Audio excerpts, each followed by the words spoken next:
Hey, it's Jordan with Status Coup. We are 21 days away from what now looks like a likely massive strike among United Auto Workers from GM, Ford, and Stellantis. And the numbers are in, and they are overwhelming. 97% of workers from GM, Ford, and Stellantis have voted to go on strike if necessary, if a contract is not met with the big three and between the big three and the United Auto Workers. And pretty evident this train's heading towards a massive strike. Let's show UAW President Shawn Fain this morning. So, this is our time to take back what we're owed. Working together with the companies doesn't work for us. But standing together with your union family, 97% of you said you're ready to fight for more paid time off with your family.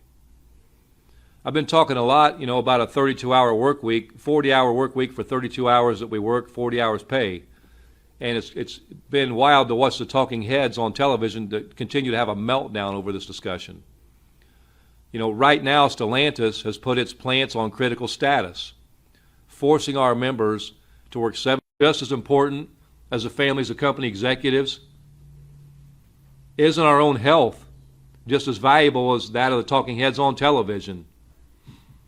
UAW family, our demands and our fight are about more than just us. They're about the double standards in our society. Company executives get to work remotely while the working class is forced to risk our health at work. They can live a life of luxury at their second multi-million-dollar mansion in Acapulco while the rest of us are scraping to get by at jobs that don't provide a pension. Company executives make hundreds of times what the average worker makes, some of them 400 times what our average worker makes. Then they have the audacity to tell us that people who work for a living, that we just have to accept the scraps they want to give us, that we should just be happy we have a job. Our employers only value one thing: profit. They do not value us, and the only way the working class advances is if we stand together. The only way we're ever going to have an economy that works for the benefit of the many and not the few is if we're willing to fight for it. The only way we're ever going to have a better quality of life for ourselves and our family is if we fight for it. It's not going to happen by the generosity of the bosses or the politicians, but because the working class organized and fought for it.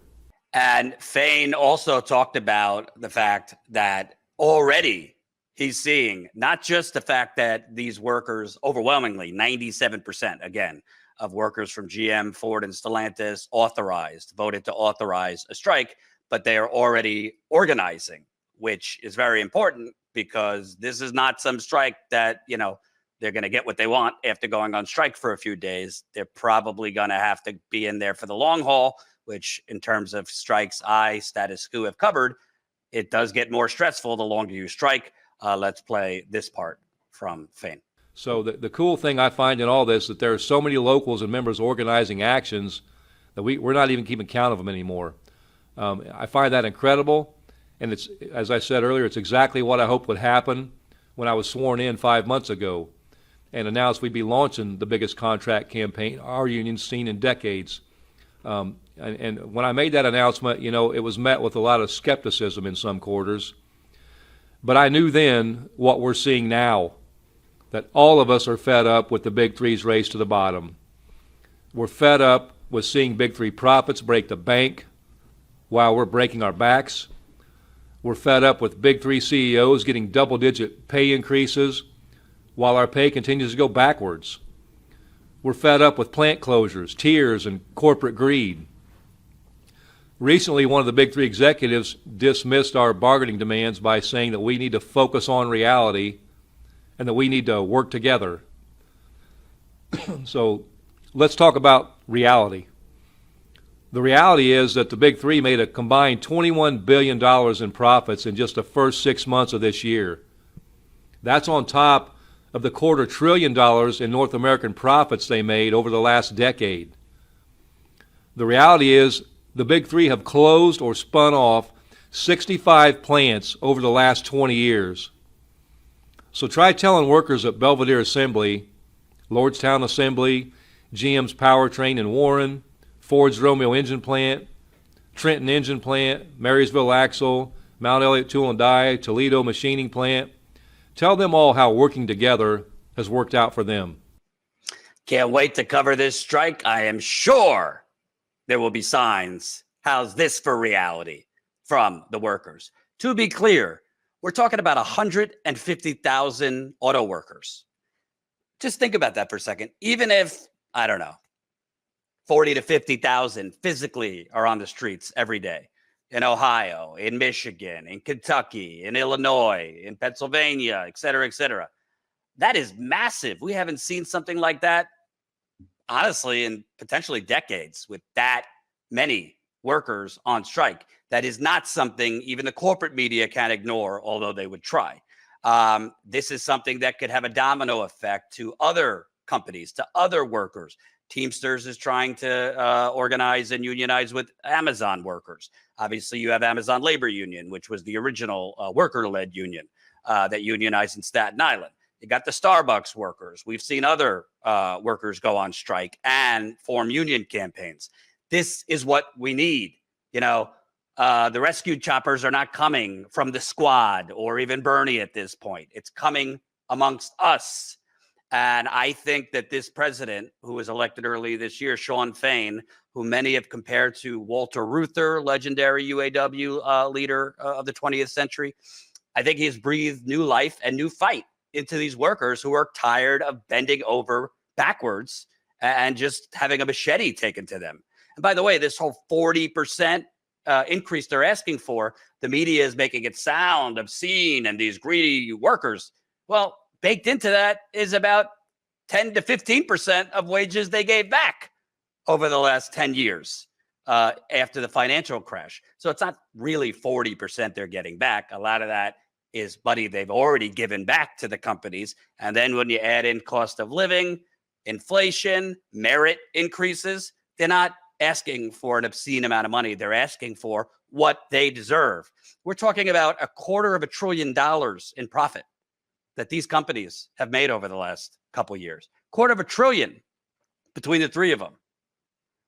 I am super stoked, and I really hope all of you watching will help us cover this on the ground. You know the drill. We are independent. We're one of, frankly, the only independent outlets out there on the ground that cover these types of stories. It is very expensive to travel repeatedly. This is not the only thing we cover. Please, if you're new to Status Coup, subscribe to the channel, and please support us for $5 to $10 a month. I plan on going to cover this on the ground as long as it takes, preferably. Well, I do have a 9-month-old, so I can't be there forever, but at least a week or two to cover this strike, which I think could be super, super important to changing not only these auto workers' standard of living, but the whole paradigm of this fucked up United Corporations of America we live in.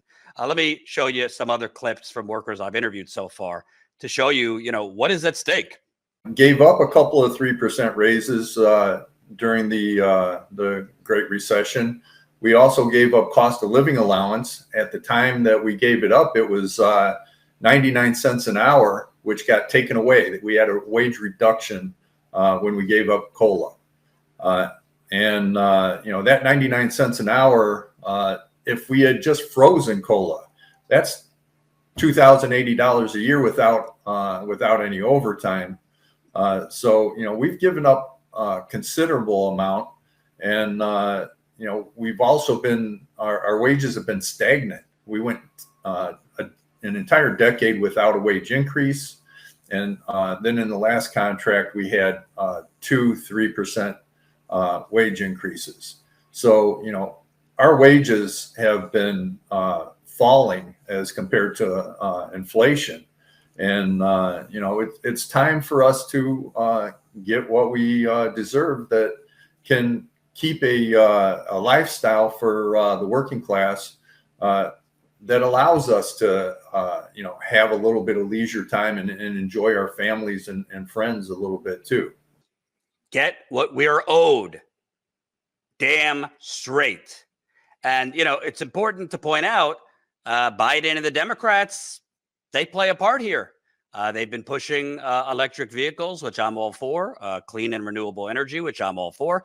At the same time, they've been greenlighting the Willow project, expanding fracking and drilling on public land. So they're basically canceling out the good things they want to do with more fossil fucker projects.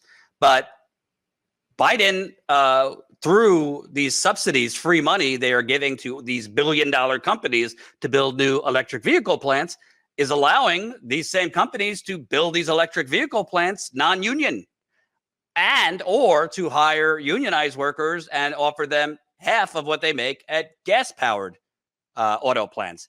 Not acceptable. This whole, it takes less workers to build an electric vehicle. Well, then have them build other things too. This whole, if you guys want to, coming from the companies, if you want to demand more wages, surefire pensions, we'll just go to Mexico. We'll just go elsewhere because we have to stay competitive. Well, at a certain point, fool me once, shame on me. This is not about staying competitive. This is about filthy, immoral greed. These CEOs are making between $20 and $30 million salaries. Executives who basically vacation at their second mansion in Mexico when they're supposed to be leading bargaining for Stellantis, making tens of millions of dollars. Unacceptable. And it is a symbol of the economic Hunger Games of the new gilded system, new gilded age we live in. So I'm all for it. I really, really, really hope that there is a strike. I think there will be a strike. And I think this could be one of the biggest strikes we've seen in decades in America. And I am ready, and we are ready to be on the ground to cover it. Please help us do it.